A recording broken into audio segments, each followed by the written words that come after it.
Hello mga Inday! Samahan niyo nga po ako ngayon dahil po pag-aalin may life ako ng Mixi lamang. Hello!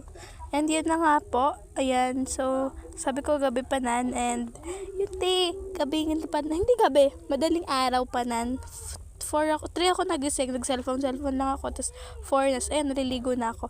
And tapos na po ako maligo, ayan, finiflex ko na tapos ako maligo and maaga pa dyan guys, 4 pa lang ata and nagbihis na ako. Ayan na, nagbihis talaga siya. Sinasayo niya pa rin na papasukin. Ayan and yan.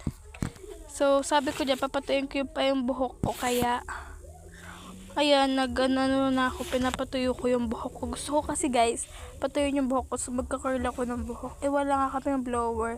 So ang gagawin ko pa yung tas iniisip ko wala akong gagamitin. Kaya yan, titignan ko lang kung mukha ba kasi ako mataba eh. Tas flat pa ako, diba? Tiwat na. Chok lang. And ayun.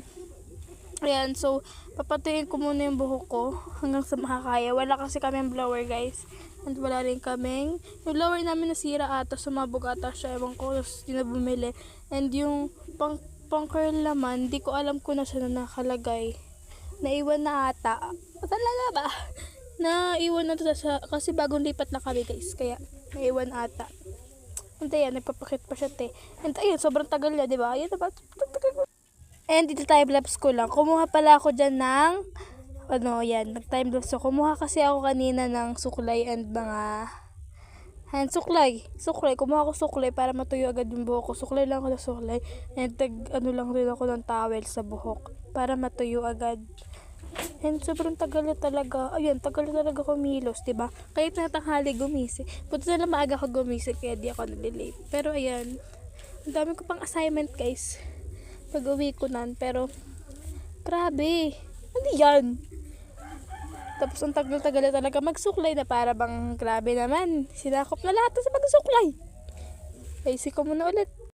So, kumuha muna, mag-asahing muna ako and kumuha lang ako dyan ng bigas guys.